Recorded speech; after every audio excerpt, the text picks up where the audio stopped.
To follow the manual. The manual tells us how to structure our speeches. And this speech, number 7, is supposed to be about research. Now, I don't like doing that much research, so I did my own life's research. So the title of my speech today is Attitude. Now, we all know that one girl who just seems like she always has an attitude. Oh, okay. You know, that negative Nancy, that downer Debbie, or even the male who seems like he's always mad about something. I like to call him Mad Max or Moping Miller. I'm not going to bombard you with a whole bunch of terms, but we all know these people. But then there are some people in this world, you may call them the Jolly Jill, who's always happy hunter. And you have to ask these people, why are you so freaking happy? Why are you happy? You're getting pushed right now. Why are you smiling? I asked someone why they were so happy, and they gave me a simple response. They said, a smile looks better than a frown any day. I said, really? I want to ask y'all, this is me frowning, and this is me smiling. Now, which one looks better? With all of these, I come to the simple conclusion, very simple conclusion. Your attitude on life is the most important aspect of it. Your attitude. My research is this. 10% of life is what happens to you. The other 90% is how you react to it. 10% of life is what happens to you.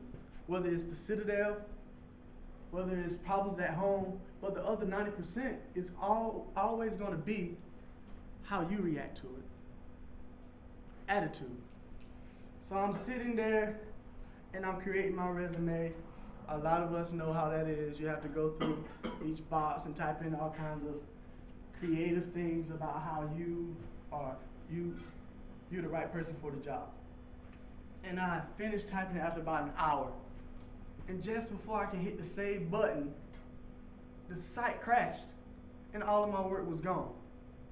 And I said, I'm not gonna get mad about this. So I immediately started back over.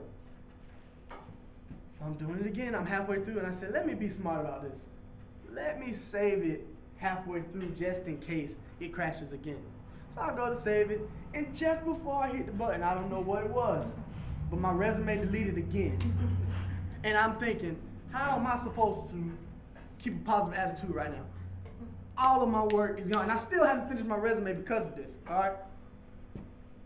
But that right there is what we call suck. And I know a lot of times we understand this term at the Citadel where we say embrace the suck. That's exactly what they're talking about. Embrace the suck. Things suck, but your positive attitude will make them better. You are to embrace the suck.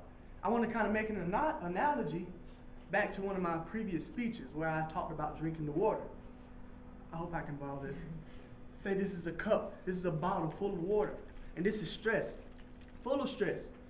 And if I hold on to this water for a couple of seconds, it's not going to hurt my arm.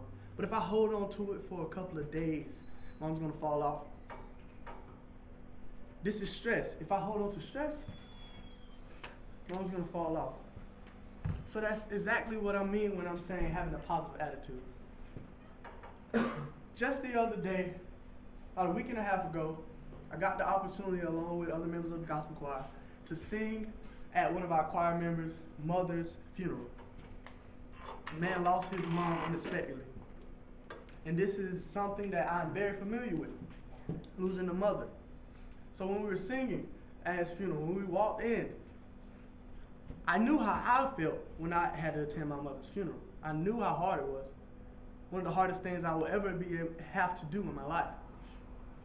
However, his attitude inspired me so much that it brought a tear to my eye.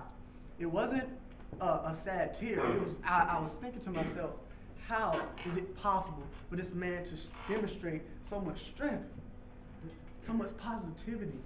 How is he able to enlighten others? How is he able to encourage others in this time?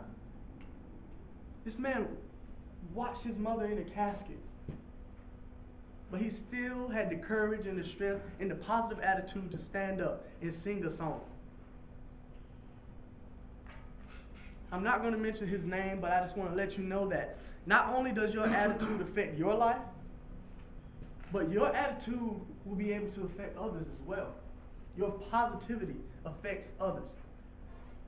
Your negativity affects others. So with everything in your life that you go through, your parents can tell you, you're going to face problems. You're going to face difficult situations. Sometimes things will be hard. That's life. Life is going to throw a lot at you. It's going to throw lemons at you. You are to make lemonade. That's about being positive. Whatever life throws at you, whatever the citadel throws at you, remember, that's only 10%. That other 90% is going to be how you react to it. So I challenge everyone in here, especially you Niles who have to face 9 more months. I challenge y'all to embrace the suck, think positive, and have a positive attitude. Thank you.